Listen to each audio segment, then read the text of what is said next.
علی رسولہ الکریم اما بعد اعوذ باللہ من الشیطان الرجیم بسم اللہ الرحمن الرحیم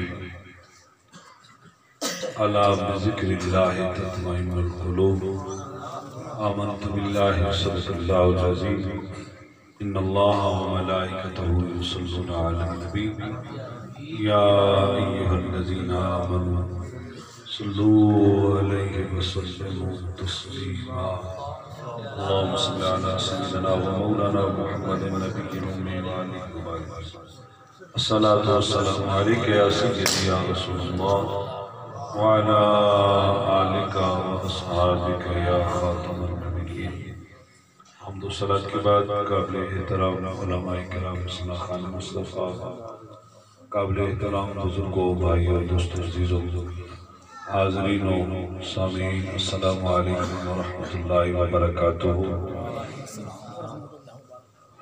ماشاءاللہ آج کا یہ خوبصورت اہتمام ہمارے بھائیوں نے کیا، اللہ رب العزت ان سب کے کاروبار میں، عزت میں، رزق میں، عمر میں خیر و برکت عطا فرمائے، اور مرکزی میلاد کمیٹی کی جذبے اور رسول اللہ کی محبت کا یہ جو مشن لے کر چلے ہیں، اللہ رب العزت انہیں اپنی اس فانی زندگی کا سارا سفر اسی مشن میں بسر کرنے کی توفیق عطا فرمائے۔ میں اور آپ سب جو حاضر ہوئے، اللہ پاک ہم سب کا آنا اپنی بارگاہ میں قبول و منظور فرمائے۔ ہر شب الحمدللہ سرکار کی ذکر پاک میں ہم سب حاضر ہوتے ہیں، وقت کے مطابق چلنا ہوتا ہے۔ ہم وقت کی پابندی کرتے ہیں، لیکن آپ احباب آج کل پابندی نہیں کر رہے۔ کوئی 8:30 بجے آ رہا ہے، کوئی 8:45 بجے آ رہا ہے۔ ابھی میں نے میک پکڑا 9 بجے، اس وقت بھی 2-4 دروازے سے داخل ہو رہے تھے۔ پھر لوگوں نے تو کہنا نا اس اور چاول ہی کھانا ہونا، جس وقت محفل کا کچھ آپ نے سنا ہی نہیں۔ ابھی باہر جائیں گے، جو ابھی حضرات آئے ہیں ان سے کوئی پوچھے کہ ہاں جی آج کیا ہوا محفل میں، تو تجھے دے ہی دسو نا، آج پلیٹ پوری چاول دکھائیں، اور تو کسے گلہ دے پتہ نہیں۔ پھر ہمیں دکھ ہوتا ہے ان باتوں سے۔ یہ محفلیں جس دن شروع نہیں تھی اس سے پہلے بھی تو ہم کھانا کھاتے تھے۔ ہر کسی کے گھر میں جو اللہ نے رزق دے رکھا ہے وہ پکتا ہے، تو پھر ایسے نہ کیا کریں، پھر تکلیف ہوتی ہے۔ پہلی محفل سے آپ کو یہی تمام علماء کرام یہی کہنے لگے کہ نیت پہ سارا دار و مدار ہے۔ نیت یہ لے کے آئیں کہ جس نبی کا ہم نے کلمہ پڑھا ہے اس نبی کے ذکر کی محفل ہے۔ دیکھیں نا، آپ احباب سیاست کے ساتھ میں لگاؤ رکھتے ہیں، اللہ نے ہمیں بچایا ہوا ہے، اللہ کرے بچے ہی رہے، کیونکہ ہمارے بزرگوں کا طریقہ یہی تھا کہ سب آتے ہیں بس سب کے لیے دعا ہے، تو ہم نے بھی وہی طریقہ رکھا ہوا ہے۔ اللہ ہماری اولادوں کو بھی اسی طریقے پہ رکھے۔ لیکن جب آپ کسی سیاسی جلسے میں جاتے ہیں تو آپ دوست احباب کو اکٹھا کرتے ہیں، تو وہاں کبھی یہ کہا کہ آج چاول کھان چلے، وہاں آپ یہ کہتے ہیں کہ اپنی پارٹی کا نام لے کر، پارٹی کے جھنڈا اٹھا کر زور و شور سے آپ دعوت دے رہے ہوتے ہیں کہ آج جناب فلاں پارٹی کا جلسہ ہے، اور پیچھے جس طرح ہمارے وطن عزیز کے اندر سلسلہ چلا ہوا تھا، پاور شو کرنا ہے جی۔ اچھا، سیاست میں پاور شو ہے اور رسول اللہ کی امتی ہونے میں پاور شو نہیں دکھا سکتے؟ جس نبی کا کلمہ پڑھ رکھا ہے وہاں اپنے ایمان کی پاور دکھایا کرو۔ یہ جذبہ، یہ نیت، یہ ارادہ لے کے آیا کرو تو پھر فائدہ ملے گا۔ پھر چاند لمحے، چاند منٹ، آدھا گھنٹہ، گھنٹہ یا 1.5 گھنٹہ جو ہماری محفل کا دورانیہ ہوتا ہے، یہ اگر اس نیت سے آ کے بیٹھے تو ایک سیکنڈ پہ اجر ہے، کیونکہ آپ کسی اور کے لیے نہیں آئے، اللہ کے رسول کے ذکر کے لیے آئے۔ تو پھر پوری محفل ٹرینڈ کیا کریں، اس کے اندر ادب احترام بھی ہے، خشوع خضوع بھی ہے، عز و انکساری بھی ہے، اور سرکار کے ذکر پاک کے اندر یہ ایسا ذکر ہے کہ اس کے کرنے سے اللہ راضی ہو جاتا ہے۔ ذکر آپ اس کے محبوب کا کرتے ہیں، راضی کون ہوتا ہے؟ ذکر اس کے محبوب کا کرتے ہیں اور آپ کے دل کو اطمینان، سکون، راحت و فرحت کون دیتا ہے؟ اللہ دیتا ہے۔ اور محفل کا دورانیہ بھی اب 7:30 سے 9 بجے تک ہے، تو آپ اگر 9 بجے تشریف لائیں گے تو پھر تو لوگوں نے ٹھیک کہنا ہے، پھر ان کا حق بنتا ہے کہ آپ کس کام کے لیے آئے ہیں۔ تو آپ نیت ارادہ یہ لے کے آئیں اور بر وقت آئیں۔ اگر جو تمام مساجد کے اندر علماء کرام جماعت کروا کے نماز پڑھا کے آپ سے پہلے آتے ہیں تو آپ کیا آتے؟ مسجد میں بھی آپ کو نہیں دیکھا، مسجد میں بھی آپ کو نہیں دیکھا۔ ہاں کہیں بازار میں ہوں گے، کسی ہوٹل پہ بیٹھے یا کسی دکان پہ اپنے سر جوڑے ہوئے ہوں گے، یا کسی کی چگلی کر رہے ہوں گے یا کسی کی غیبت کر رہے ہوں گے، اسی میں آپ اتنا وقت گزار کے جناب بس اختتام پہ تشریف لے آئے۔ یہ کام نہ کیا کریں، اپنے آپ کو سدھارنے کی کوشش کریں۔ ان محفلوں کا جو مقصد ہے، روزانہ ہم یہ جو اپنا دماغ کھپاتے ہیں، گلے پھاڑتے ہیں، ہم آپ کو کوئی ہیر راجے کے قصے نہیں سناتے۔ مجھے 14 سال ہو گئے اس خانپور میں حضور قبلہ عالم کے وصال کے بعد کوئی ایک بیان نکال کے دو جس کے اندر میں نے کوئی قصہ سنایا ہو۔ اور ہماری جتنی ٹیم ہے کوئی قصے سنانے والا نہیں ہے۔ یا اللہ کا قرآن سنایا جاتا ہے یا نبی کا فرمان سنایا جاتا ہے۔ نعرہ تکبیر، نعرہ تکبیر، نعرہ رسالت، نعرہ حیدری، آستان علی حضرت صاحب ولایت۔ اس کا مقصد کیا ہے؟ مقصود کیا ہے؟ مقصود یہ ہوتا ہے کہ یار ہمارے سمیت ہم کوئی آپ سے باہر نہیں، ہم کو آسمان سے اتری ہوئی مخلوق نہیں ہے، ہم بھی آپ کے ساتھ ہی ہیں۔ ہمارے سمیت مقصود یہ ہوتا ہے اس گفتگو کا، ان محفلوں کے انعقاد کرنے کا، کہ یار ہم اس نبی کے امتی ہیں جسے مشرک کافر مارتے تھے تو جواب میں گالی نہیں معاذ اللہ، بد دعا نہیں معاذ اللہ، دعا۔ کانٹے راستے میں بچھائے جاتے، نبی کریم صلی اللہ علیہ وآلہ وسلم جب راستے پہ جاتے تو حضور ان کے لیے ہدایت کی دعا فرماتے۔ نفرت سے دروازے بند کیے جاتے، حضور ما زاغ البصر وما طغی کی آنکھ اٹھا کر مالک کے حضور ان کی ہدایت کی دعا کرتے۔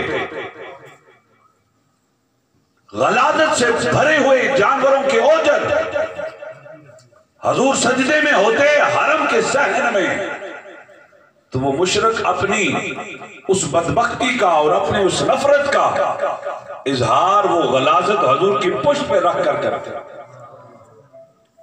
آج مجھ میں سے یا آپ میں سے کون ہے کہ اگر ہمارے ساتھ کوئی ایسا کرے اسے ہم چھوڑ دیں گے؟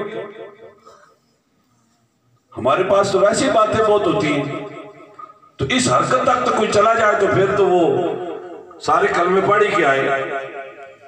لیکن جس نبی کا ہم نے کلمہ پڑھ رکھا ہے، جس نبی کا روزانہ آپ ذکر سنتے ہو، یہ دعوت فکر دی جاتی ہے یار کہ اپنی اصلاح کرو۔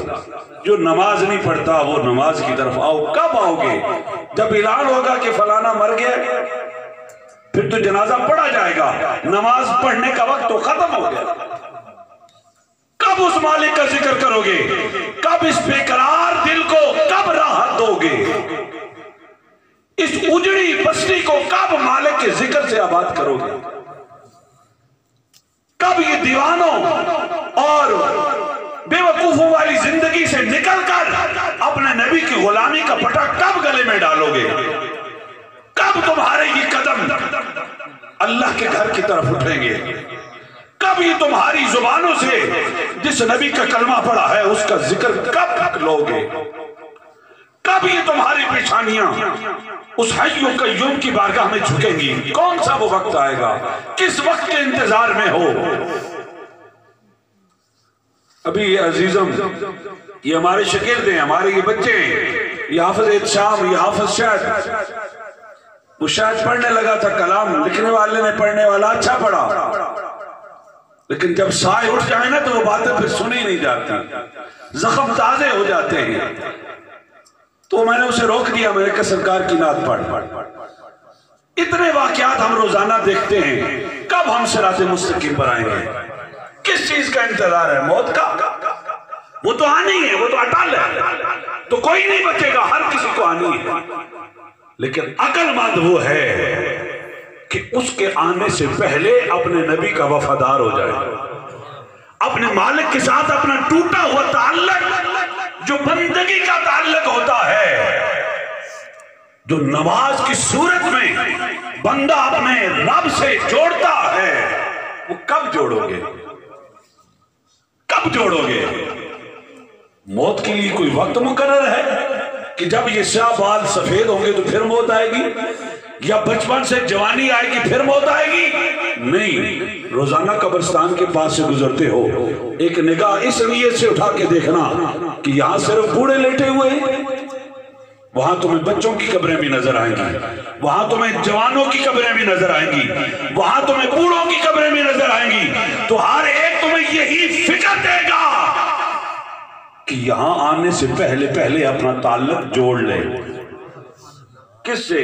اپنے خالق سے، اپنے مالک سے، اور جس نبی کا کلمہ پڑھ کے تو نے یہ دین اپنایا ہے، اس نبی کا وفادار بن جا، اس نبی کی تعلیمات پہ عمل پیرا ہو جا، اس نبی کی سنتوں پہ عمل کرنا شروع کر دے۔ ہم روزانہ آپ کو یہی دعوت دیتے ہیں، یہی فکر دیتے ہیں، یہی پیغام دیتے ہیں کہ اگر کوئی جھوٹ بولتا ہے تو جھوٹ چھوڑ دے، اگر کوئی خدا نخواستہ زنا کرتا ہے تو زنا چھوڑ دے، یہ قرض ہے اپنی فیملی کے لیے۔ اگر آج ہم خدا نخواستہ کسی کی بہن یا کسی کی بیٹی کی عزت نہیں کرتے تو ہماری بہن یا ہماری بیٹی کس طرح محفوظ رہے گی؟ یہ ناممکن ہے۔ کب اصلاح کرو گے؟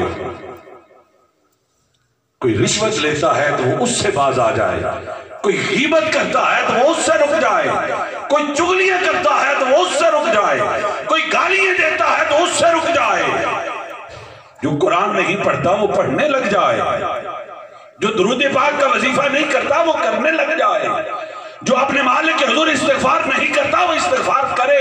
ہم تو یہی فکر دیتے ہیں، ہم تو یہ پیغام دیتے ہیں۔ یہ ساری محفلیں جو ہیں ان کے منعقد کرنے کا جو مقصود ہے وہ یہی ہے کہ آؤ، ہم نے اس نبی کا کلمہ پڑھ رکھا ہے، ہم اپنی اصلاح کریں،